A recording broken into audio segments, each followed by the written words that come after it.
All right, so please hang out with me and just take a breath for a second.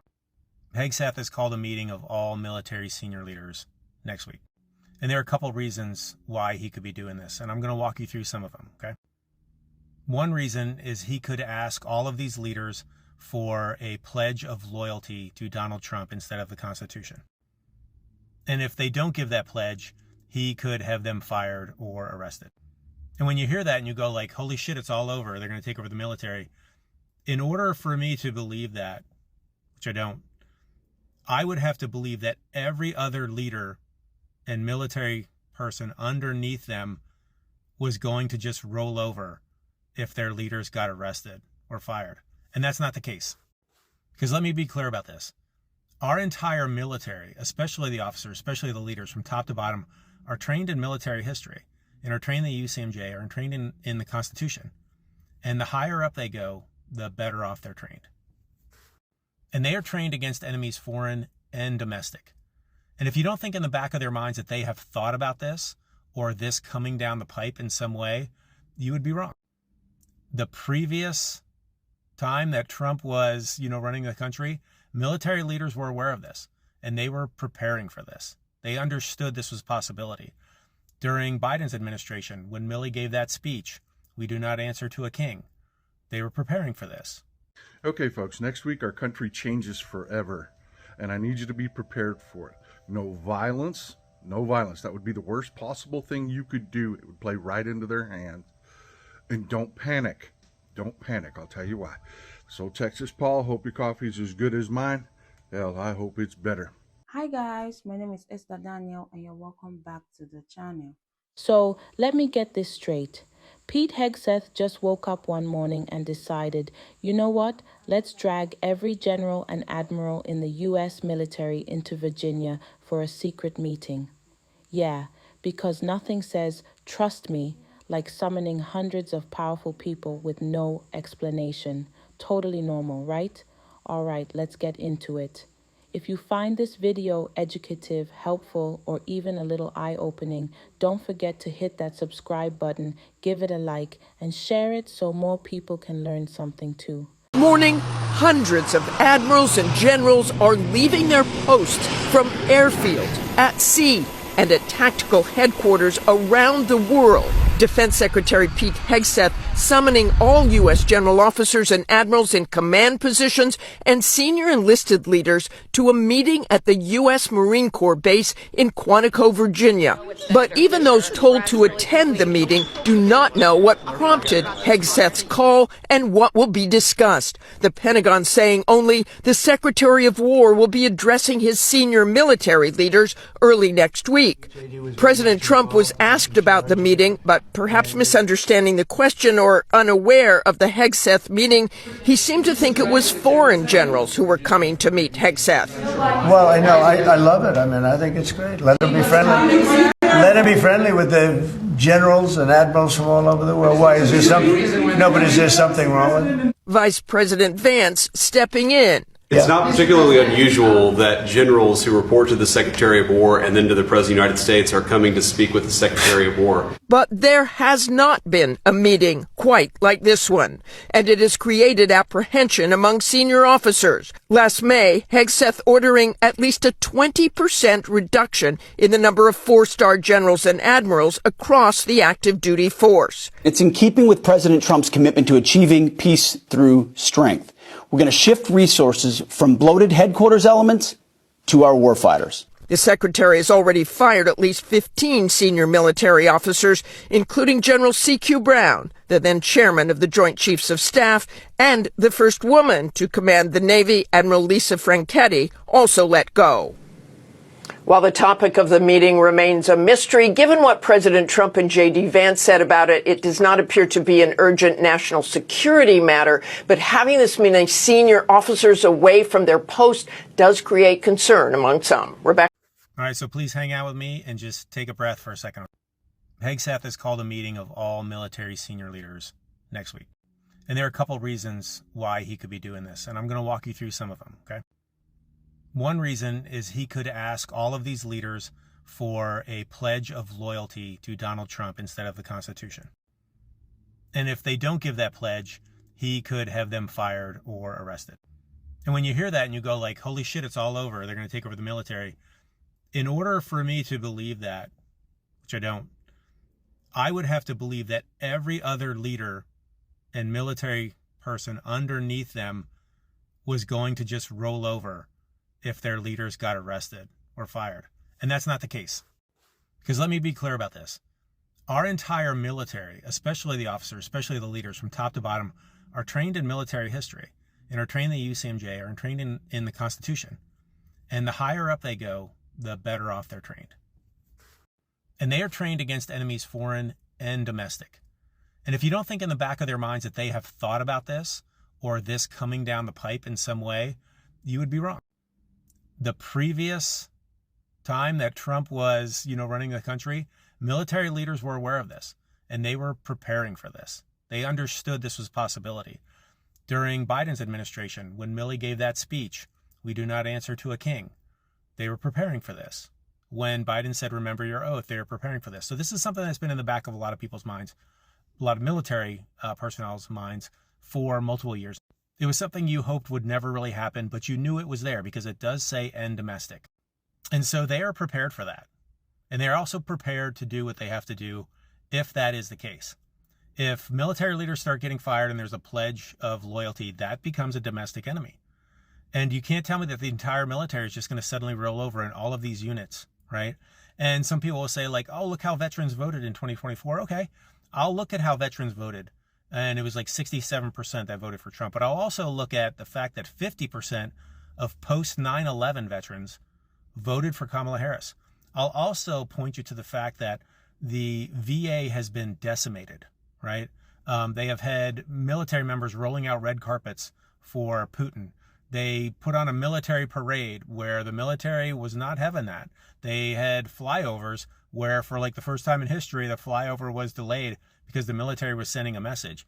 They had to pass over 38 4-star generals to find a retired 3-star general to be his chairman of the Joint Chiefs of Staff. They fired the leader of the DIA for doing his job and giving the assessment of his agency. They fired him for doing his job. And if you think that sent a bunch of feel-good vibes throughout the military, it did not. They understood that this guy was getting fired for telling the truth, which is what you were trained to do in the military. That did not go over well. Hegseth is a running meme. There are articles about this. He's a running meme inside the military, okay?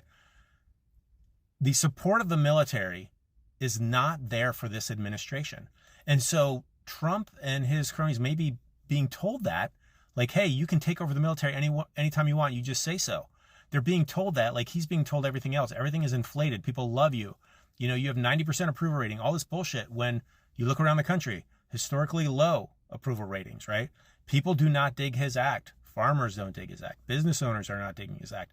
We are not digging his act. Prices are going up. Pay is staying the same, which is shitty as it is. None of these things play into his favor, but he's probably being told different. So that is an option where he says, hey, now's my time. I can go do this. I don't have to worry about Epstein anymore because I'll have control of the military. I have control of the country. Great.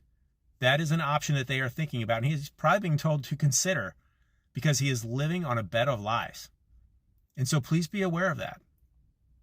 There's another possibility in there as well where, and if you see this build up and up over multiple days, it's a trigger. There's nothing they like to do more than trigger the libs.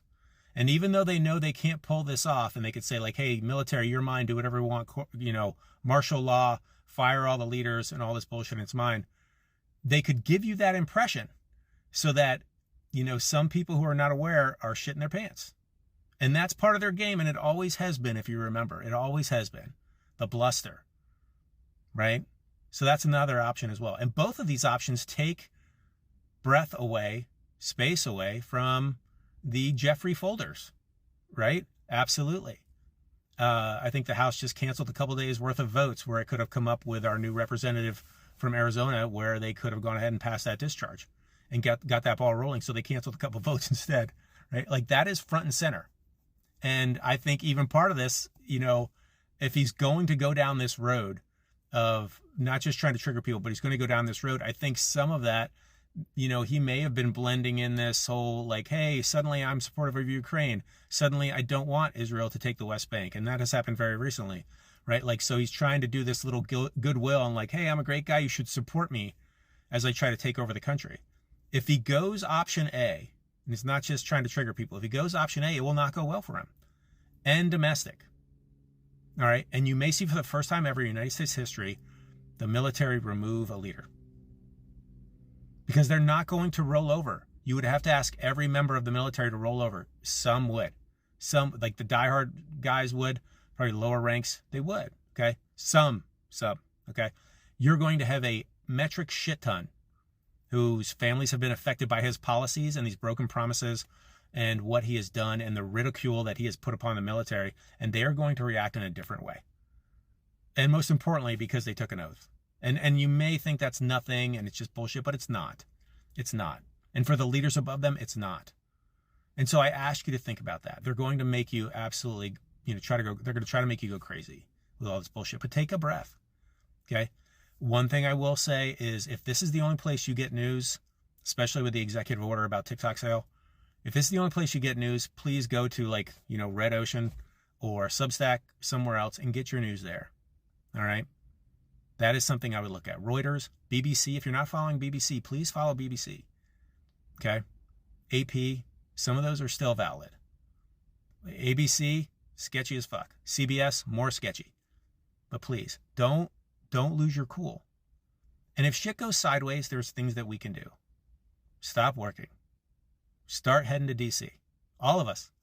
Just stop working and go. Your life will be better by heading there and us all taking care of this instead of slowly just, sliding into the abyss. So take a breath. I know you'll see this stuff about decapitating the military and it's all going to doom and gloom. Please take a breath. Okay. If you watch all this, I appreciate it. All right. We are not there yet. So take a breath, understand what is happening, but be ready. Okay. Just in case. But this will not go the way he thinks if he's trying to pull off what he might be. It will not. So please have faith in the military. Please have faith in the leaders, all of these brothers and sisters who have been bonded over decades of conflicts with each other, not with him, and to the Constitution and to the UCMJ. Okay, folks, next week our country changes forever, and I need you to be prepared for it. No violence. No violence. That would be the worst possible thing you could do. It would play right into their hands. And don't panic.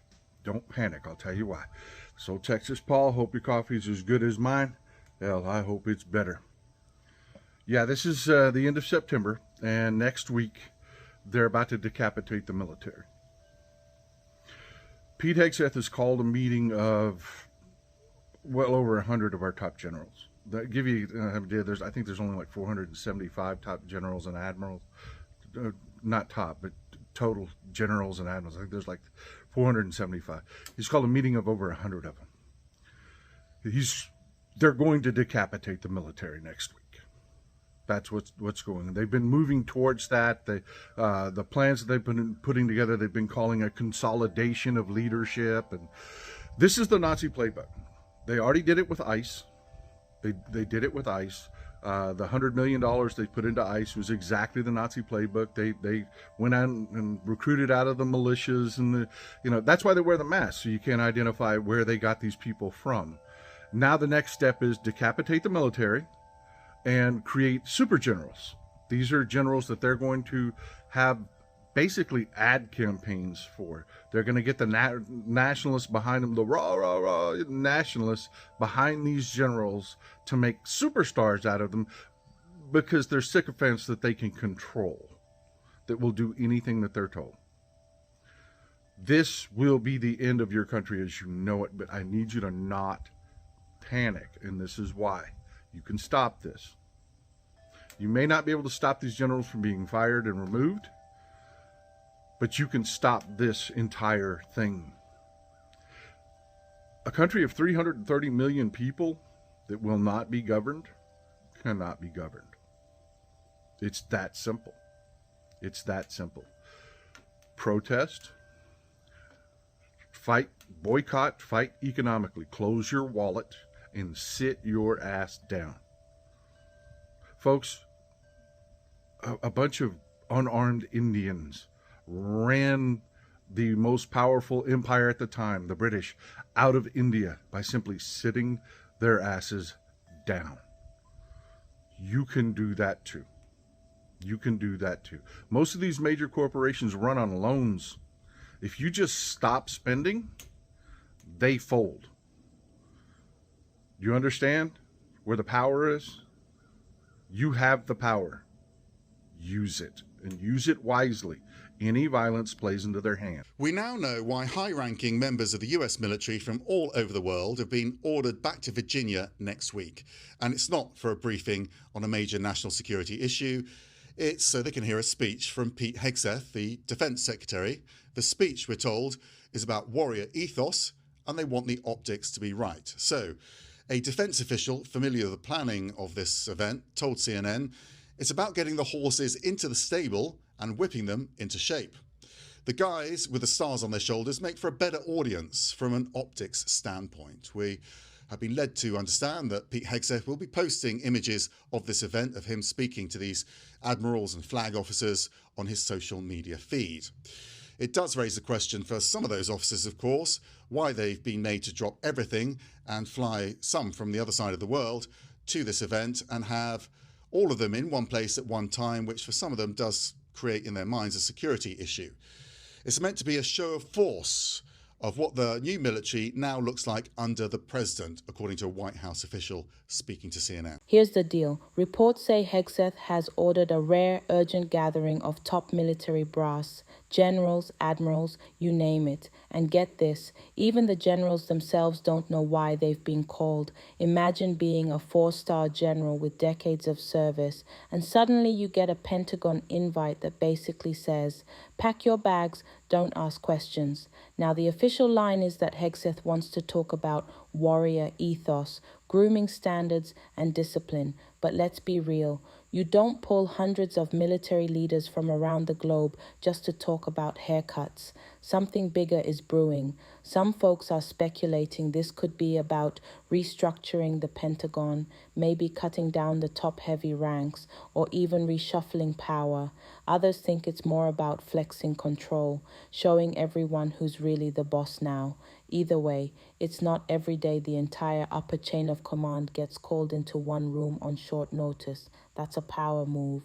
And the secrecy? That's what's making people uneasy.